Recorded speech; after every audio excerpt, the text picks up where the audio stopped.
दिनों में पृथ्वी पर दानव रहते थे और इसके पश्चात जब परमेश्वर के पुत्र मनुष्य की पुत्रियों के पास गए तब उनके द्वारा जो संतान उत्पन्न हुए वे पुत्र शूरवीर होते थे, जिनकी कीर्ति प्राचीन काल से प्रचलित है। और यहोवा ने देखा कि मनुष्यों की बुराई पृथ्वी पर बढ़ गई है और उनके मन के विचार में जो कुछ उत्पन्न होता है सो निरंतर बुरा ही होता है। और यहोवा पृथ्वी पर मनुष्य को बनाने से पछताया और वह मन में अति खेदित हुआ। यहोवा ने सोचा कि मैं मनुष्य को जिसकी मैंने सृष्टि की है पृथ्वी के ऊपर से मिटा दूंगा, क्या मनुष्य, क्या पशु, क्या रेंगने वाले जंतु, क्या आकाश के पक्षी, सबको मिटा दूंगा, क्योंकि मैं उनके बनाने से पछताता हूँ। परंतु यहोवा के अनुग्रह की दृष्टि नूह पर बनी रही।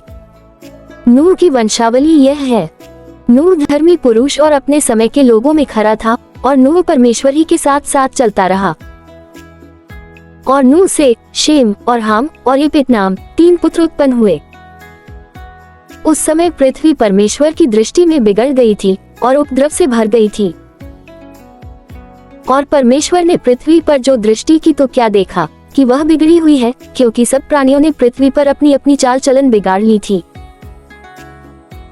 तब परमेश्वर ने नूह से कहा, सब प्राणियों के अंत करने का प्रश्न मेरे सामने आ गया है, क्योंकि उनके कारण पृथ्वी उपद्रव से भर गई है, इसलिए मैं उनको पृथ्वी समेत नाश कर डालूंगा।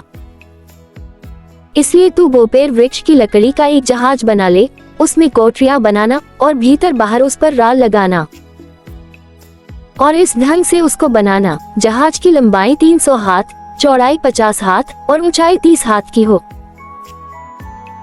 जहाज में एक खिड़की बनाना और इसके एक हाथ ऊपर से उसकी छत बनाना और जहाज की एक अलग में एक द्वार रखना और जहाज में पहला, दूसरा, तीसरा खंड बनाना।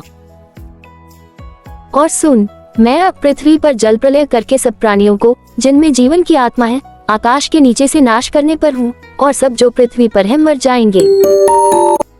परंतु तेरे संग में वाचा बांधता हूँ, इसलिए तू अपने पुत्रों, स्त्री और बहुओं समेत जहाज में प्रवेश करना। और सब जीवित प्राणियों में से तू एक एक जाति के 2-2 अर्थात एक नर और एक मादा जहाज में ले जाकर अपने साथ जीवित रखना। एक एक जाति के पक्षी और एक एक जाति के पशु और एक एक जाति के भूमि पर रेंगने वाले सब में से 2-2 तेरे पास